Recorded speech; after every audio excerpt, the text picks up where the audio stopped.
क्योंकि मैं मानता हूं कि यहाँ गरीब लोग रहते हैं, बहुत पैसे लखपति करोड़पति यहाँ नहीं रहते, मैं जानता हूं इस बात को। और मैं भी एक गरीब परिवार का बेटा हूं, एक मास्टर का किसान का बेटा हूं। 600 रुपए लेकर यहाँ पर आया था। 26,000 रुपए का मकान खरीदा था 40 साल पहले जब मैं नोएडा में आया था।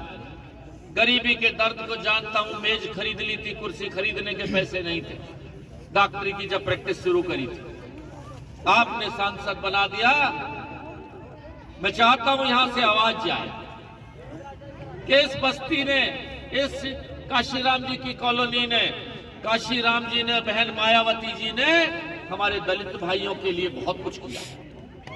मैं नमन करता हूं, लेकिन मोदी जी ने भी कम नहीं किया है।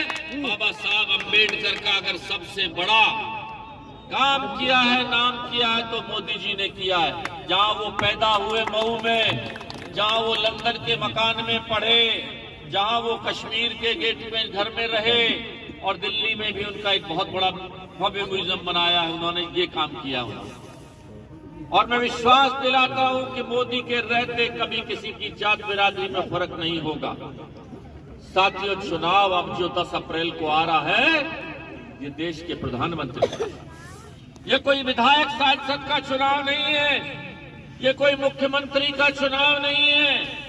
मैं आपसे पूछना चाहता हूं, किसे बनाओगे देश का प्रधानमंत्री? बताओ। मोदी जी जिंदाबाद। मान, धन्यवाद। अच्छा, ये बताओ, कोई दूसरा भी नाम है उसके मुकाबले? कोई नहीं है, कोई नहीं है। जब कोई नहीं है तो आपके पास आएंगे कोई बहुजन समाजवादी पार्टी वाले, आपके पास आएंगे समाजवादी पार्टी वाले।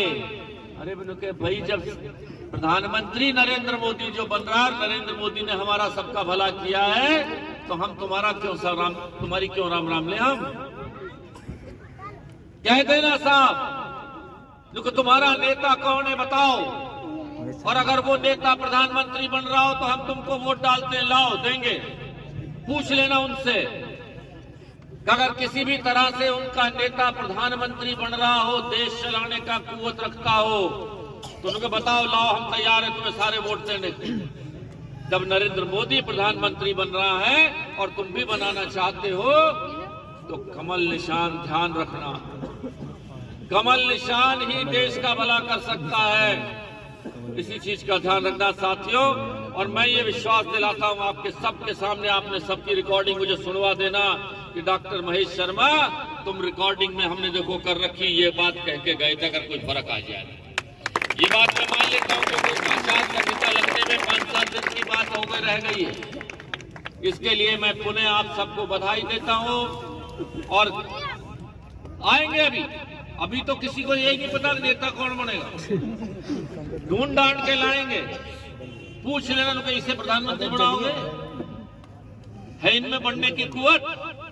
देश का प्रधानमंत्री, हमारी सोसाइटी का नेता बनना जिसे मर्जी बना लेना, हम नहीं कहेंगे आप, लेकिन देश का प्रधानमंत्री किसे बनाना है, वो नाम नरेंद्र मोदी के सिवा कोई और है ही नहीं उनकी काबिलियत। तो साथियों, मैं आपको यही धन्यवाद देते हुए कहते ना, हम बाबा साहब अम्बेडकर का भी नमन करते हैं, मायावती जी को भी नमन करते हैं, हम काशीराम जी को भी नमन करते हैं, लेकिन ये आपके प्रधानमंत्री की लाइन में नहीं है, तो अपना वोट खराब मत करना। बहुत बहुत धन्यवाद।